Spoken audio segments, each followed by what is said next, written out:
Bonjour à tous, donc aujourd'hui je vais vous lire un conte du livre Les lettres de mon moulin d'Alphonse Daudet. La mule du pape. De tous les jolis dictons, proverbes ou adages dont nos paysans de Provence passementent leurs discours, je n'en sais pas un plus pittoresque ni plus singulier que celui-ci. À 15 lieues autour de mon moulin, quand on parle d'un homme rancunier, vindicatif, on dit « Cet homme-là, méfiez-vous, il est comme la mule du pape qui garde 7 ans son coup de pied. » J'ai cherché bien longtemps d'où ce proverbe pouvait venir, ce que c'était que cette mule papale et ce coup de pied gardé pendant 7 ans. Personne ici n'a pu me renseigner à ce sujet, pas même Français Mamaille, mon joueur de fifre qui connaît pourtant son légendaire provençal sur le bout du doigt. Français pense comme moi qu'il y a là-dessous quelque ancienne chronique du pays d'Avignon. Mais il n'en a jamais entendu parler autrement que par le proverbe. Vous ne trouverez cela qu'à la bibliothèque des Cigales, m'a dit le vieux fifre en riant. L'idée m'a paru bonne, et comme la bibliothèque des Cigales est à ma porte, je suis allé m'y enfermer pendant 8 jours.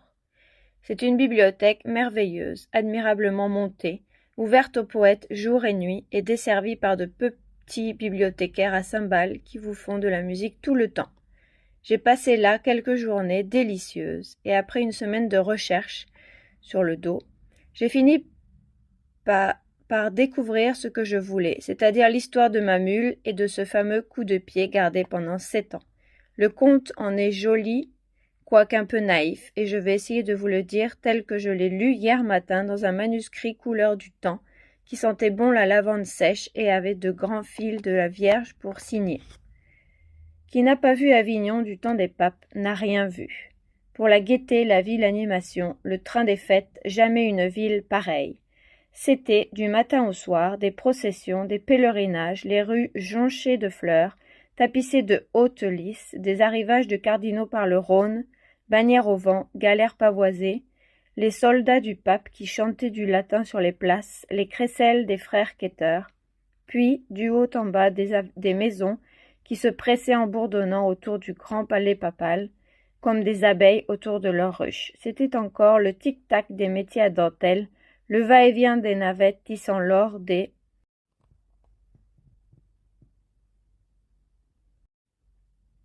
chasubles, les petits marteaux des ciseleurs de burettes, les tables d'harmonie qu'on ajustait chez les luthiers, les cantiques des ourdisseuses. Par là-dessus, le bruit des cloches et toujours quelques tambourins qu'on entendait ronfler, là-bas du côté du pont. Car chez nous, quand le peuple est content, il faut qu'il danse, il faut qu'il danse. Et comme en ce temps-là, les rues de la ville étaient trop étroites pour la farandole, fifres et tambourins se postaient sur le pont d'Avignon, au vent frais du Rhône, et jour et nuit l'on y dansait, l'on y dansait. Ah, l'heureux temps, l'heureuse ville! Des hallebardes qui ne coupaient pas, des prisons d'État où l'on mettait le vin à rafraîchir. Jamais de disette, jamais de guerre, voilà comment les papes du comtat savaient gouverner leur peuple, voilà pourquoi leur peuple les a tant regrettés. Il y en a un surtout, un bon vieux, qu'on appelait Boniface. Oh, celui-là, que de larmes on a versé en Avignon quand il est mort. C'était un prince si aimable, si avenant. Il vous riait si bien du haut de sa mule. Et quand vous passiez près de lui, fussiez-vous un pauvre petit tireur de garance ou le grand viguier de la ville, il vous donnait sa bénédiction si poliment. Un vrai pape d'Yvetot, mais d'un Yvetot de Provence, avec quelque chose de fin dans le rire, un brin de marjolaine à sa barrette, et pas la moindre Jeanneton. La seule Jeanneton qu'on lui ait jamais connue à ce bon père, c'était sa vigne, une petite vigne qu'il avait plantée lui-même à 3 lieues d'Avignon, dans les myrtes de Châteauneuf. Tous les dimanches, en sortant de Vêpres, le digne homme allait lui faire sa cour, et quand il était là-haut, assis au bon soleil, sa mule près de lui, ses cardinaux tout autour étendus au pied des souches, alors il faisait déboucher un flacon de vin du cru, ce beau vin, couleur de rubis qui s'était appelé depuis le Châteauneuf des Papes, et il le dégustait par petits coups en regardant sa vigne d'un air attendri. Puis, le flacon vidé, le jour tombant, il rentrait joyeusement à la ville, suivi de tout son chapitre. Et, lorsqu'il passait sur le pont d'Avignon, au milieu des tambours et des farandoles, sa mule, mise en train par la musique, prenait un petit amble sautillant, tandis que lui-même, il marquait le pas de la danse avec sa barrette, ce qui scandalisait fort ses cardinaux, mais faisait dire à tout le peuple « Ah, le bon prince! Ah, le brave pape !» Après sa vigne de Châteauneuf, ce que le pape aimait le plus au monde, c'était sa mule.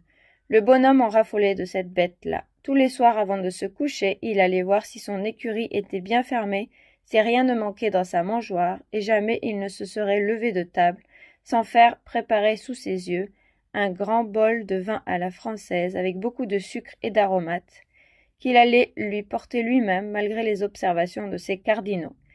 Il faut dire aussi que la bête en valait la peine. C'était une belle mule noire mouchetée de rouge, le pied sûr, le poil luisant, la croupe large et pleine, portant fièrement sa petite tête sèche, toute harnachée de pompons, de nœuds, de grelots d'argent, de bouffettes. Avec cela, douce comme un ange, l'œil naïf et 2 longues oreilles toujours en branle qui lui donnaient l'air bon enfant. Tout Avignon la respectait. Et, quand elle allait dans les rues, il n'y avait pas de bonne manière qu'on ne lui fît, car chacun savait que c'était le meilleur moyen d'être bien en cour, et qu'avec son air innocent, la mule du pape en avait mené plus d'un à la fortune, à preuve Tistet-Védène et sa prodigieuse aventure. Ce Tistet-Védène était, dans le principe, un effronté galopin, que son père, Guy Védène, le sculpteur d'or, avait été obligé de chasser de chez lui, parce qu'il ne voulait rien faire et débaucher les apprentis. Pendant 6 mois, on le vit traîner sa jaquette dans tous les ruisseaux d'Avignon, mais principalement du côté de la maison papale, car le drôle avait depuis longtemps son idée sur la mule du pape, et vous allez voir que c'était quelque chose de malin. Un jour que sa sainteté se promenait toute seule sous les remparts avec sa bête. Voilà mon Tistet qui l'aborde et lui dit en joignant les mains d'un air d'admiration. « Ah, mon Dieu, grand Saint-Père, quelle brave mule vous avez là, laissez un peu que je la regarde. Ah, mon père, la belle mule, l'empereur d'Allemagne n'en a pas une pareille. » Et il la caressait, et il lui parlait doucement comme à une demoiselle. « Venez ça, mon bijou, mon trésor, ma perle fine. » Et le bon pape, tout ému, se disait dans lui-même. « Quel bon petit garçonnet, comme il est gentil avec ma mule. » Et puis le lendemain, savez-vous ce qui arriva? Tistet-Védène troqua sa vieille jaquette jaune contre une belle aube en dentelle, un camail de soie violette, des souliers à boucles, et il entra dans la maîtrise du pape, où jamais avant on n'avait reçu que des fils de nobles et des neveux de cardinaux. Voilà ce que c'est que l'intrigue. Mais Tistet ne s'en tint pas là. Une fois au service du pape, le drôle continua le jeu qui lui avait si bien réussi. Insolent avec tout le monde, il n'avait d'attention ni de prévenance que pour la mule, et toujours on le rencontrait par les cours du palais avec une poignée d'avoine ou une bottelée de sainfoin, dont il secouait gentiment les grappes roses en regardant le balcon du Saint-Père d'un air de dire « Hein, pour qui ça ?» Tant et tant qu'à la fin le bon pape, qui se sentait devenir vieux, en arriva à lui laisser le soin de veiller sur l'écurie et de porter à la mule son bol de vin à la française, ce qui ne faisait pas rire les cardinaux. Ni la mule non plus, cela ne la faisait pas rire. Maintenant, à l'heure de son vin, elle voyait toujours arriver chez elle 5 ou 6 petits clercs de maîtrise, qui se fourraient vite dans la paille avec leurs camails et leurs dentelles. Puis au bout d'un moment, une bonne odeur chaude de caramel et d'aromates emplissait l'écurie, et Tistet-Védène apparaissait portant avec précaution le bon vin à la française. Alors le martyre de la pauvre bête commençait. Ce vin parfumé qu'elle aimait tant, qui lui tenait chaud, qui lui mettait des ailes, on avait la cruauté de le lui apporter là, dans sa mangeoire, de le lui faire respirer, puis quand elle en avait les narines pleines, passe, je t'ai vu, la belle liqueur de flamme rose s'en allait toute dans le gosier de ses garnements, et encore s'il n'avait fait que lui voler son vin, mais c'était comme des diables tous ces petits clercs quand ils avaient bu. L'un lui tirait les oreilles, l'autre la queue, Quinquet lui montait sur le dos, Béluguet lui essayait sa barrette, et pas un de ces galopins ne songeait que d'un coup de rein ou d'une ruade, la brave bête aurait pu les envoyer tous dans l'étoile polaire, et même plus loin. Mais non, on n'est pas pour rien la mule du pape, la mule des bénédictions et des indulgences. Les enfants avaient beau faire, elle ne se fâchait pas, et ce n'était qu'à Tistévéden qu'elle en voulait. Celui-là, par exemple, quand elle le sentait derrière elle, son sabot lui démangeait. Et vraiment, il y avait bien de quoi. Ce vaurien de Tisté lui jouait de si vilains tours. Il avait de si cruelles inventions après boire. Est-ce qu'un jour il ne s'avisa pas de la faire monter avec lui au clocheton de la maîtrise, là-haut, tout là-haut, à la pointe du palais? Et ce que je vous dis là n'est pas un conte. 200 000 Provençaux l'ont vu. Vous figurez-vous la terreur de cette malheureuse mule lorsque, après avoir tourné pendant 1 heure à l'aveuglette dans un escalier en colimaçon et grimpé je ne sais combien de marches, elle se trouva tout à coup sur une plateforme éblouissante de lumière et qu'à 1000 pieds au-dessus d'elle, elle aperçut tout un Avignon fantastique, les baraques du marché pas plus grosses que des noisettes, les soldats du pape devant leur caserne comme des fourmis rouges, et là-bas, sur un fil d'argent, un petit pont microscopique où l'on dansait, Ah, pauvre bête, quelle panique! Du cri qu'elle en poussa, toutes les vitres du palais tremblèrent. « Qu'est-ce qu'il y a? Qu'est-ce qu'on lui fait » s'écria le bon pape en se précipitant sur son balcon. Tristévéden était déjà dans la cour, faisant mine de pleurer et de s'arracher les cheveux. « Ah, grand Saint-Père, ce qu'il y a que votre mule. Mon Dieu, qu'allons-nous devenir? Ah, que votre mule est montée dans le clocheton. Toute seule? Oui, grand Saint-Père, toute seule. Tenez, regardez-la là-haut. Voyez-vous le bout de ses oreilles qui passe, on dirait 2 hirondelles. Miséricorde, fit le pauvre pape en levant les yeux. Mais elle est donc devenue folle, mais elle va se tuer. Veux-tu bien descendre, malheureuse? Pécaire, elle n'aurait pas mieux demandé, elle, que de descendre, mais par où? L'escalier, il n'y fallait pas songer, ça se monte encore ces choses-là. Mais à la descente, il y aurait de quoi se rompre 100 fois les jambes, et la pauvre mule se désolait. Et tout en rôdant sur la plateforme avec ses gros yeux pleins de vertige, elle pensait à Tistévéden. Ah, bandit, si j'en réchappe, quel coup de sabot demain matin. Cette idée de coup de sabot lui redonnait un peu de cœur au ventre. Sans cela, elle n'aurait pas pu se tenir. Enfin, on parvint à la tirer de là-haut, mais ce fut toute une affaire. Il fallut la descendre avec un cric, des cordes, une civière. Et vous pensez quelle humiliation pour la mule d'un pape de se voir pendue à cette hauteur, nageant des pattes dans le vide comme un hanneton au bout d'un fil, et tout Avignon qui la regardait. La malheureuse bête n'endormit pas de la nuit. Il lui semblait toujours qu'elle tournait sur cette maudite plateforme, avec les rires de la ville au-dessous. Puis, elle pensait à cet infâme Tistévéden et aux jolis coups de sabot qu'elle allait lui détacher le lendemain matin. Ah, mes amis, quel coup de sabot!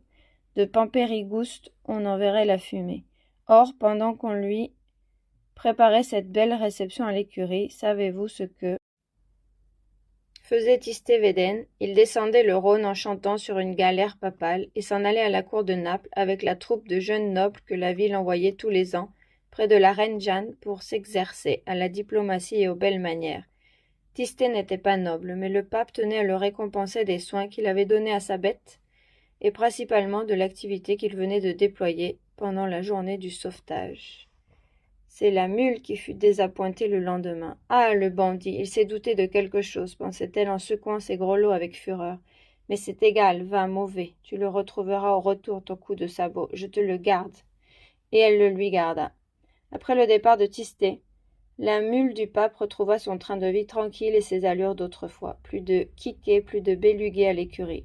Les beaux jours du vin à la française étaient revenus, et avec eux la bonne humeur, les longues siestes et le petit pas de gavotte, quand elle passait sur le pont d'Avignon.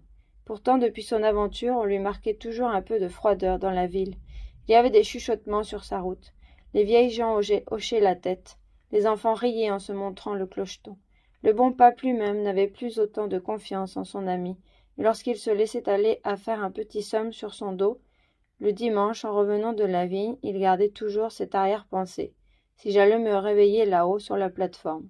La mule voyait cela, et elle en souffrait, sans rien dire. Seulement, quand on prononçait le nom de Tistévéden devant elle, ses longues oreilles frémissaient, et elle aiguisait, avec un petit rire, le fer de ses sabots sur le pavé. 7 ans se passèrent ainsi. Puis, au bout de ces 7 années, Tistet-Védène revint de la cour de Naples. Son temps n'était pas encore fini là-bas, mais il avait appris que le premier moutardier du pape venait de mourir subitement en Avignon, et comme la place lui semblait bonne, il était arrivé en grande hâte pour se mettre sur les rangs. Quand cet intrigant de Védène entra dans la salle du palais, le Saint-Père eut peine à le reconnaître, tant il avait grandi et pris du corps. Il faut dire aussi que le bon pape s'était fait vieux de son côté, et qu'il n'y voyait pas bien sans Beusicle. Tistet ne s'intimida pas. « Comment, grand Saint-Père, vous ne me reconnaissez plus? C'est moi, Tistet-Védène. »« Védène? Mais oui, vous savez bien, celui qui portait le vin français à votre mule. »« Ah oui, je me rappelle, un bon petit garçonnet, ce Tistet-Védène. Et maintenant, qu'est-ce qu'il veut de nous? »« Oh, peu de choses, grand Saint-Père, je venais vous demander. »« À propos, est-ce que vous l'avez toujours, votre mule? Et elle va bien? Ah, tant mieux. Je venais vous demander la place du premier moutardier qui vient de mourir. »« Premier moutardier, toi? Mais tu es trop jeune. Quel âge as-tu donc? 20 ans 2 mois, illustre pontife, juste 5 ans de plus que votre mule. Ah, palme de Dieu, la brave bête, si vous saviez comme je l'aimais cette mule-là, comme je me suis langui d'elle en Italie. Est-ce que vous ne me la laisserez pas voir? Si, mon enfant, tu la verras, fit le bon pape tout ému. Et puisque tu l'aimes tant, cette brave bête, je ne veux plus que tu vives loin d'elle. Dès ce jour, je t'attache à ma personne en qualité de premier moutardier. Mes cardinaux crieront, mais tant pis. J'y suis habitué. Viens nous trouver demain à la sortie de Vêpres, nous te remettrons les insignes de ton grade en présence de notre chapitre. Et puis je te mènerai voir la mule, et tu viendras à la vigne avec nous deux. Allons, va. Si Tistet-Védène était content en sortant de la grande salle, avec quelle impatience il attendit la cérémonie du lendemain. Je n'ai pas besoin de vous le dire. Pourtant, il y avait dans le palais quelqu'un de plus heureux encore et de plus impatient que lui. C'était la mule. Depuis le retour de Védène jusqu'aux vêpres du jour suivant, la terrible bête ne cessa de se bourrer d'avoine et de tirer au mur avec ses sabots de derrière. Elle aussi se préparait pour la cérémonie.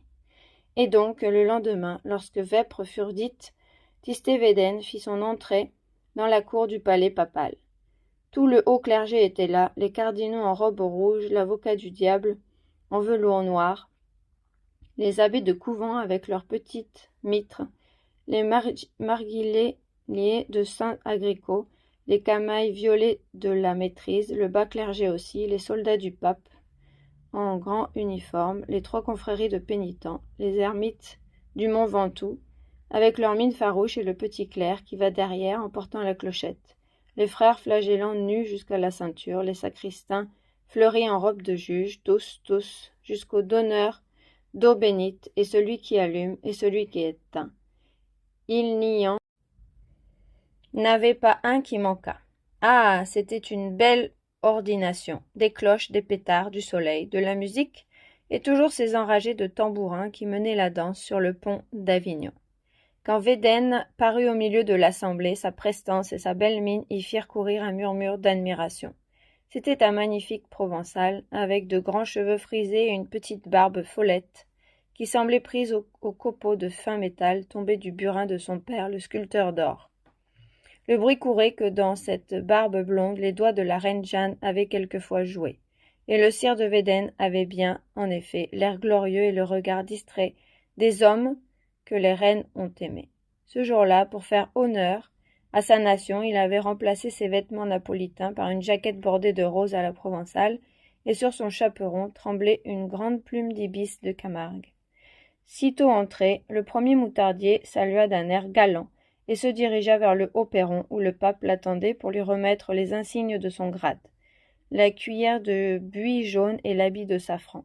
La mule était au bas de l'escalier, tout harnachée et prête à partir pour la vigne. Quand il passa près d'elle, Tistet-Védène eut un bon sourire et s'arrêta pour lui donner 2 ou 3 petites tapes amicales sur le dos, en regardant du coin de l'œil si le pape le voyait. La position était bonne. La mule prit son élan.